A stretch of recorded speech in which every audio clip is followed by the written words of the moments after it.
So this dude is an absolute legend, and I hope this story about him will anger anybody regardless if you're a Democrat or Republican. Maybe this is my libertarian side showing, but as soon as I found out about this, I had to make a video. So this dude is David Earl Lindstone, and he's 81 years old, and he's been jailed since July 15th for refusing to vacate a wood plank cabin he built in Canterbury near the Merrimack River. Lindstone lives in a cabin that is powered by solar panels and serviced by spring-fed water, according to a 2018 profile on WMUR-TV's New Hampshire Chronicle. At the time, Lindstone had been living on the property for 24 years, so now it's 27 years. Mobile and healthy, he grows vegetables, tends a beehive, raises chickens, and has a cat. He's on Social Security, has a cell phone, and receives mail. I'm assuming not at the cabin a mile deep into the woods. He often greets paddlers on the Merrimack River. But in January 2017, a judge issued a permanent injunction and ordered Lindstone off the property. He's been in and out of court since. When he appeared in Merrimack County Superior Court on July 15th, Lindstone said he would violate the judge's order and resume living on the property. Superior Court Judge Andrew Schulman ordered him jailed on contempt. It is not acceptable for an 81-year-old man to remain in jail in a civil case. However, the defendant angrily rejected the court's efforts to connect him with services, Schulman wrote the following day. 5 days later, Lindstone went before the judge and refused again, saying he would either live on the property or live in jail. Any time that Lindstone agrees to stay away from the property, he will be freed, Schulman wrote. Holds the keys to the jailhouse in his hands. He can open the door and leave at any time. All he needs to do is agree to abide by the court's prior orders. I will sit here until my body rots, but you will not beat me, sir. I will sit here until I rot, or I will go home. In an interview, the owner of the property, South Burlington, Vermont resident Leonard Giles, said he wants Lindstone off the property. I think he's delusional, said Giles, the retired owner of a general store.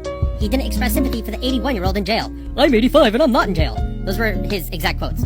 Like, this is the type of people we're dealing with here. Giles said he never knew about the cabin or Lindstone's use of the land until contacted by the town of Canterbury. Giles added that the town of Canterbury says that I have a home there, and they said they're going to tax me for a home.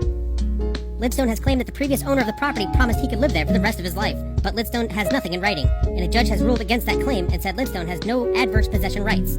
Efforts to reach Canterbury Town Administrator Kenneth Folsom and Selectman Chair Cheryl Gordon were unsuccessful, so the dude's a mile deep into the woods for 25 plus years. Ain't bothering anybody. In fact, he's doing the opposite. He becomes a local legend. People bring him food and stuff. And one day, just for shits and giggles, Ken and or Cheryl gets on the phone, calls her property owner, like, we're gonna tax you for that house you have out there. And the property owner, 85-year-old dude in South Burlington, complete piece of crap. We're not gonna be able to work with him. We're gonna be like, hey, can you be the dude's landlord? He's 81 years old. We can foot the bill, charge him $1,500 a month. We'll pay for it. No, I'm not paying taxes. He's in jail. I'm not. He's delusional. And see, this is why nobody smiles when you're around Cheryl, because you do things like this. Dude's been living there 27 years, now he's gonna stay in jail. At least he's living by the state's motto. So I wanted to do an update on River Dave. I did the story a few days ago where a New Hampshire hermit had been living in the middle of the woods for like 27 years. He became a local legend. Come to find out, he's living on somebody else's property. According to River Dave, the property had exchanged hands, and he didn't even know about it, and he had an agreement with the previous owner of the land that he could live there for the rest of his life. And the only way that the new owner of the land, who lives in South Burlington, Vermont, found out the dude was even there was because the government wanted to tax him on the house that was there. So the town of Canterbury calls the dude in South Burlington who owns the land and says, hey, we're going to tax you for the house that you have there in Canterbury. And he's like, what house? So then he files a motion to get the hermit taken off of his land. So it's been in and out of court for years, but only recently did they arrest River Dave on a contempt of court charge. And sometimes he's nice and sometimes he's not. So update to the story, this happened. Cabin of River Dave burns to the ground.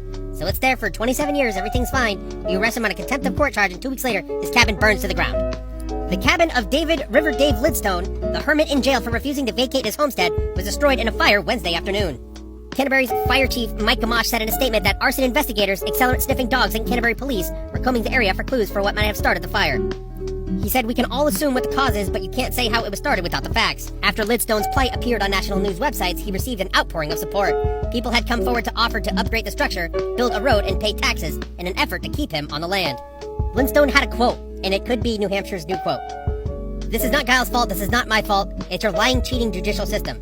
It's lying, cheating judges like you that are stepping on little people like me. I'm warning you, sir, you step on me, I'm going to bite your ankle.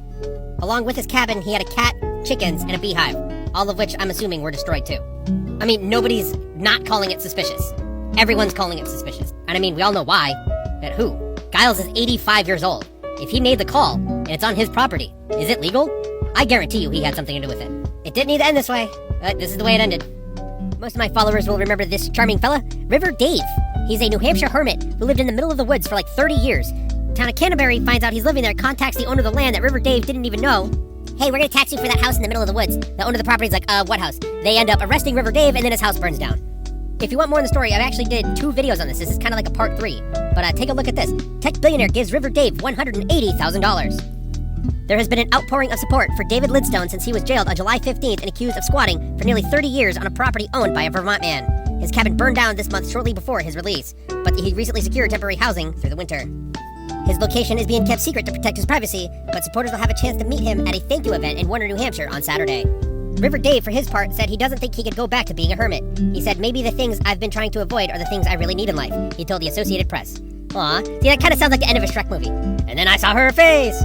But then, instead of, fighting it out and he ended up keeping a swamp, they literally just threw him in jail and then burnt his swamp down. That was basically how it worked. Alexander Karp, CEO of Palantir Technologies, gave David Lidstone a personal check last week of $180,000 to rebuild a cabin in a new location. I'm not grieving over the loss of the hermit lifestyle. Maybe the things that I have been trying to avoid are the things that I really need in life. I grew up never being hugged, kissed, or any close contact. People have come out of the woodwork of friends that I didn't know I had.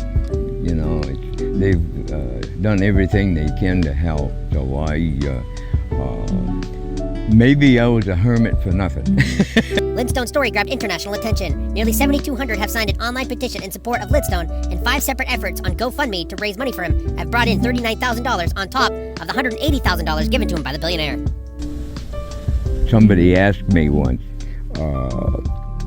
about my wife, did you really love her? And the question kind of shocked me for a second.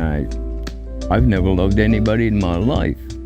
And then I shocked myself because I hadn't realized that, and that's why I was a hermit. Now I can see love being expressed that I never had before.